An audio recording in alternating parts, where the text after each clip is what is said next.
bahas tentang horor dan misteri. Halo, assalamualaikum. Terima kasih buat kalian yang udah klik video ini. Oke, lanjut ke ceritanya ya. Jadi di sini itu cerita tentang satu keluarga. Sebut aja Pak Beni. Jadi dia tinggal bersama istrinya, dua anaknya, dan ibunya. Awalnya rumah mereka tuh aman-aman aja, nggak ada sesuatu hal yang terjadi. Namun pada suatu malam, Jessica, anak pertama dari Pak Beni ini, kayak dia itu kan karena biasa ya remaja sekarang itu suka banget begadang. Kira-kira jam 2 malam, dia tuh kebelet buat ke kamar mandi. Terus waktu dia mau ke kamar mandi itu kan dia, jadi denah lokasinya itu dia tuh harus ngelewatin ruang tamu dulu, dimana ruang tamu sama ruang keluarga itu kayak masih satu baris, cuma disekat sama satu lemari. Oke, dia ngelewatin itu dulu, baru nanti baru ke kamar mandinya. Oke, pas dia ngelewatin ruang tamu kan itu gelap, nggak ada yang terjadi apa-apa. Tapi pas dia keluar, tiba-tiba dia denger kayak ada orang lagi senandung, kayak gitu deh pokoknya intinya. Terus dia kayak, hah, siapa malam-malam kayak gini senandung? Terus dia manggil, dia kayak berusaha positive thinking kalau itu mamanya, tapi dia juga kayak nggak yakin, soalnya ngapain mamanya malam-malam kayak gini senandung terus harus di ruang tamu, soalnya asal suara itu dari ruang tamu. Terus dia kayak matanya tuh kayak dipicing tuh kayak untuk mastiin kalau dia ngelihat sesuatu. Terus dan bener aja dia tuh ngelihat di sofa agak panjang gitu, ada perempuan lagi duduk. Terus jadi kayak mereka itu udah hadap-hadapan gitu loh. Dia ngelihat ke arah sofa dan orang yang ada di sofa itu juga lagi ngarah ke dia. Terus kayak dia ngelihat kalau itu kayak udah nenek-nenek, rambutnya putih, digerai. Terus nenek itu juga ngelihat dia, jadi udah saling tatap-tatapan nih. Si Jessica-nya kayak makin oh my god.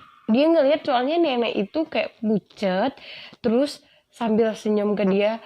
Dia nggak bisa gerak, gimana ya, kayak lu ngelihat sesuatu yang serem banget, terus dia nggak bisa, dia masih diem aja nih di tempatnya. Setelah dia agak berapa lama gitu sadar dan langsung lari ke kamarnya. Di situ sampai kamarnya nggak selesai, dia masih ngedengerin senandung itu sambil sesekali itu nenek ketawa-ketawa gitu. Terus dia kayak, oh my god, gimana nih, gimana. Dan dia sampai pagi masih ngedengerin nenek itu bersenandung. Udah nggak sampai situ lagi, terus tiba-tiba dia kayak ngajak adik dia, sebut aja namanya Jo. Jadi Jo, ayo ketemuan yuk di luar, katanya. Dia pengen, jadi kayak dia pulang kerja terus adiknya pulang kuliah, kayak ketemuan gitu di luar. Kayak dan di situ dia cerita apa yang dialamin. Si Jo ngomong gini, lah lu lagian ngapain keluar-keluar coba. Terus kayak Jessica, kan gue nggak tahu itu bakal terjadi gitu loh perasaan dia. Terus emangnya kalau lu jadi gue gimana gitu. Terus si Jo itu cerita kalau sebenarnya dia udah beberapa kali nih ketemu sama nenek-nenek yang disebutin sama Jessica. Jadi Jo cerita pas dia pulang kuliah kira-kira sore gitu, jadi di rumah itu kayak masih gelap, mungkin jam 5 sore, tapi udah mulai gelap, tapi lampunya itu belum dinyalain gitu loh, lampu rumahnya, jadi masih remang-remang gitu. Dia masuk dari pintu samping, jadi kayaknya dari ceritanya ini rumahnya itu letter L, dan dia masuk dari pintu samping gitu. Dia masuk pintu samping, ngelewatin ruang tengah, dan dia ngelihat di ruang tamu itu ada nenek-nenek. Dia mikir gini kayak, oh itu palingan tamunya papa atau tamunya nenek. Dia senyum kan karena nenek itu, dan nenek itu juga senyum ke dia. Nggak ada yang aneh. Dia masuk ke kamarnya, terus di dalam kamarnya itu pintunya itu nggak ditutup rapet, kayak ada selak gitu deh. Jadi kalau ada orang lewat dia bakal ngelihat. Di situ tiba-tiba dia ngelihat nih si nenek lewat. Oh, kemana tuh si nenek, kata dia gitu. Terus karena dia ngerasa aneh, dia keluar juga. Dia keluar dan si neneknya nggak ada. Oh mungkin ke belakang. Dia ke belakang nggak ada. terus ke dapur juga nggak ada, kemana-mana nggak ada. Akhirnya dia mungkin ke ruang tamu lagi kali, dia ke ruang tamu juga nggak ada. Oke, akhirnya dia pergi ke halaman belakang. Di situ ada asisten rumah tangganya. Terus dia nanya, Mbak Wati aja ya, Mbak Wati gitu, itu tadi tamu siapa? Loh Mas, saya cuma sendiri di rumah. Dia cari, si Mbak Wati itu juga ngerasa heran, tamu mana? Soalnya di rumah itu cuma ada dia aja dari tadi. Neneknya sama asisten neneknya pergi, terus mama papanya juga lagi pergi gitu. Pokoknya cuma dia doang di rumah dari tadi. Terus kayak, oh ya Mbak gitu. Dia cuma mungkin salah lihat kali ya. Oke, itu cerita pertamanya. Dan cerita keduanya itu, jadi dia pulang agak larut malam, kira-kira jam 11:30 atau jam 12. Dan seperti biasa dia masuk rumahnya yang dari samping lagi, terus langsung ke kamar mandi. Pas dia kamar mandi, pas dia mau masuk tiba-tiba dia dengar suara kayak ada suara keran atau suara aktivitas orang ada di dalam kamar mandi. Dia ngomong gini, Kak, terus nggak ada jawaban apa-apa. Kak, dia mastiin lagi, nggak ada suara apa-apa. Dan tiba-tiba aktivitas yang ada di kamar mandi itu kayak stop, nggak ada bunyi apa-apa lagi. Terus dia dorong pintunya dan bener dong nggak ada orang. Tapi di situ itu kamar mandinya tuh kayak habis dipakai orang, kayak air, masih banyak air gitu di lantainya. Terus dia bebersih. Terus dia pas keluar dari kamar mandi, dia nyium kayak bau minyak kayu putih yang nyengat banget. Terus kayaknya nggak salah deh, ini pasti bau minyak kayu putih. Terus dia jalan aja dan dia denger suara guci kayak guci nih ada tutupnya, terus kayak tek tek tek tek tek gitu loh. Terus dia kayak ngedeketin lagi dan bener aja guci yang ada di ruang tamu dia itu lagi kayak tutupnya itu kayak melayang sendiri gitu, tak tak tak tak. Setelah dia udah ngelihat itu beberapa detik, terus dia kayak enggak kalau di sofa paling ujung itu ada orang lagi ngeliatin dia, dan dia kayak matanya langsung gitu kan. Dan bener aja di situ dia ngeliat nenek-nenek yang waktu itu lagi senyum ke arah dia. Cuma rambut neneknya itu digerai. Kalau pertama kali ketemu dia itu rambut neneknya itu disanggul biasa gitu, sekarang itu digerai. Terus senyum gitu ke arah dia. Dia kayak Jessica pertama kali ketemu tuh langsung diam, nggak tahu mau ngapain, nggak bisa gerak, nggak bisa lari, kayak udah dipakuin gitu loh. Berapa detik dia langsung sadar dan dia langsung lari ke kamarnya. Di situ dia baru tahu kalau kakak dia itu lagi nggak ada di rumah, mama papa dia itu lagi nggak ada di rumah. Jadi yang ada di rumah itu cuma dia, neneknya, asisten neneknya sendiri, maksudnya perawat yang buat jaga neneknya, dan si Mbak Wati tadi. Jessica kaget, ternyata lu udah ngerasain kayak gitu, katanya. Iya, makanya kata gue juga guci itu adalah guci setan, katanya. Guci setan. Jadi awalnya tuh kan memang keluarga ini nggak ngerasain hal-hal mistis kayak gitu ya. Pada suatu hari nih, kita flashback lagi, si nenek mereka bawa guci dan dia bilang gini ke anaknya itu kan bapaknya si Jessica sama bapaknya si Jo, ini gucinya taruh di ruang tamu ya gitu. Terus itu, oh iya mah gitu. Dan bentuk dari gucinya itu kayak udah guci tua gitu deh. Terus dari situ tuh kejadian-kejadian aneh terjadi di rumah mereka, mulai dari ada guci itu. Makanya Jo bilang kalau guci itu guci setan gitu. Terus setelah mereka kayak yuk bilang papa yuk. Terus mereka bilang papa mereka, dan papanya responnya kayak, itu mungkin kalian halusinasi doang kali, mungkin kalian mimpi kali atau apa. Pokoknya kayak ngasih tahu kalau kalian salah gitu. Dan mereka kayak, gimana sih udah dikasih tahu bukannya percaya. Terus akhirnya beberapa bulan, bukan beberapa bulan deh, nggak berapa lama tuh si perawat neneknya nih, Mbak Rini aja sebut, Mbak Rini ini kayak, Pak saya resign dari pokoknya saya nggak bisa ngerawat nenek lagi, soalnya nenek saya mau pulang kampung gitu. Terus keluarganya kayak ngerasa aneh, lah nggak ada masalah apa-apa, kenapa mau berhenti Rin gitu. Terus Rini pokoknya bikin alasan apa, pokoknya kayak mengharuskan kalau dia itu harus pulang gitu. Terus Jessica ngerasa pasti ada yang aneh nih, nggak mungkin Rini ini udah lama banget kerja terus tiba-tiba minta berhenti, pasti ada sesuatu yang ngebuat Rini nggak betah. Akhirnya setelah 3 hari atau 4 hari si Rini berhenti, Jessica nelpon. Terus dia bilang gini, kayak Mbak Rini ceritain aja kenapa berhenti gitu. Akhirnya Rini cerita kalau dia itu sering ngedenger nenek itu ngobrol-ngobrol sendiri gitu. Terus kayak, tapi dia ngerasa kayak ya udahlah, nenek-nenek mungkin jadi kayak udah mulai pikun atau udah mulai apa ya, pokoknya dia masih ngewajarin itu mungkin nenek-nenek.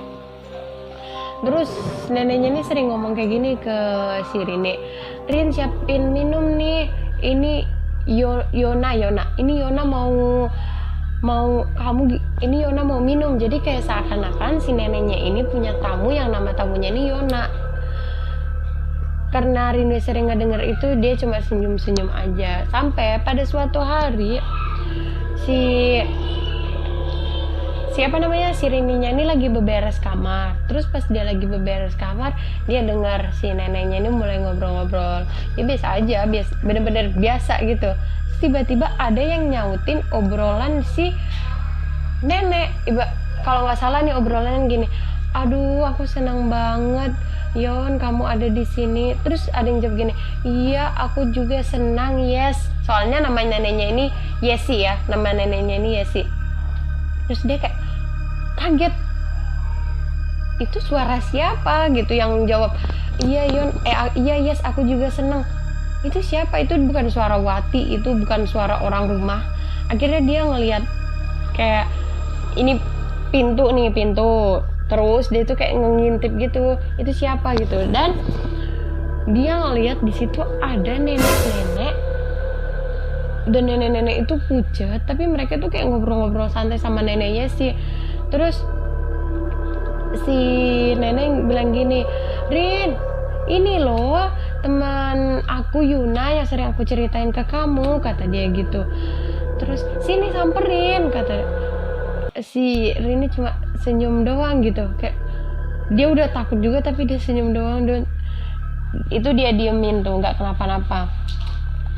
Tapi sampai malam-malam pernah si Rini kebangun dan dia ngelihat di kasur itu nggak ada neneknya sih.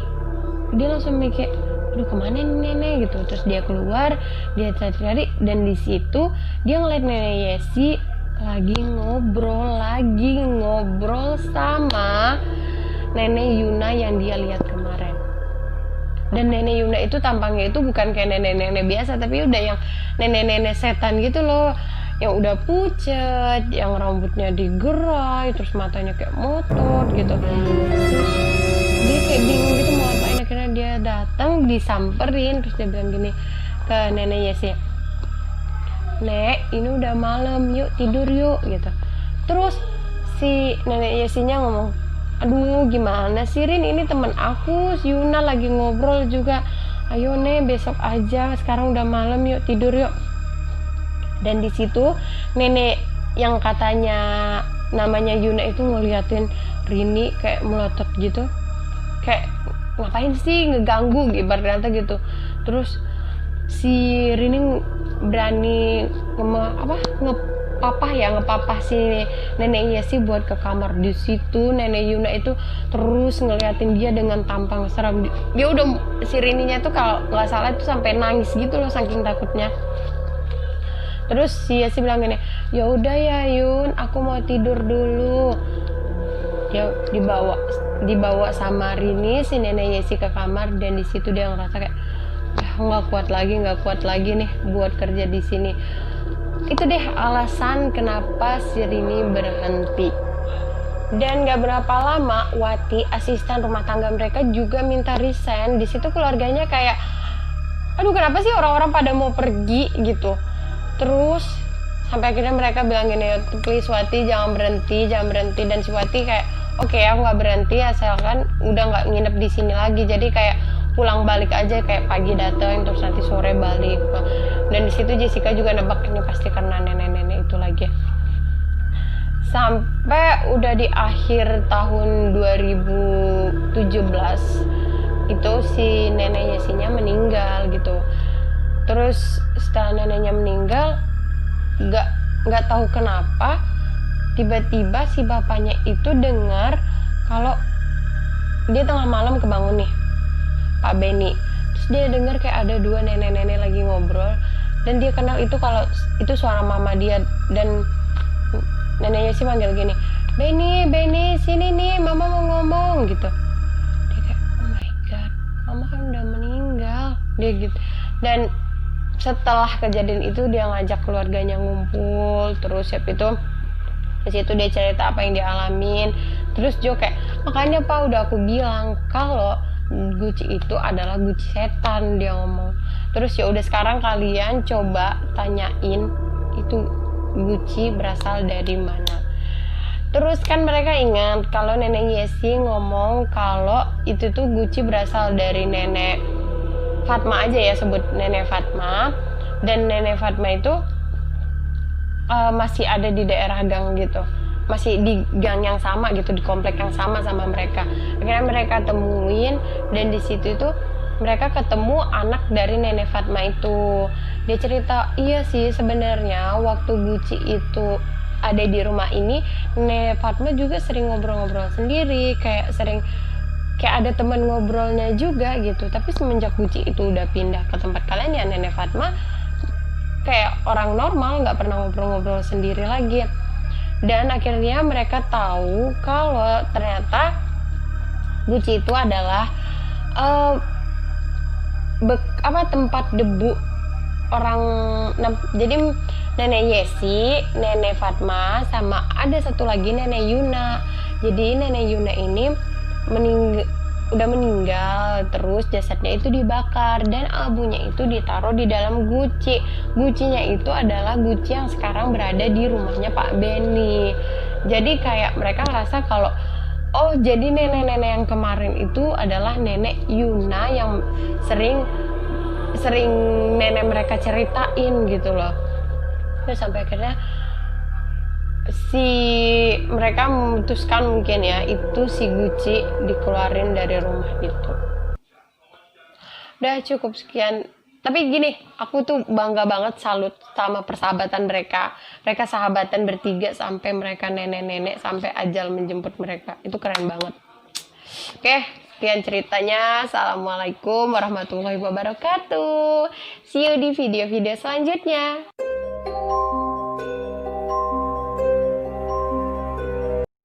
Jangan lupa subscribe dan nyalain loncengnya.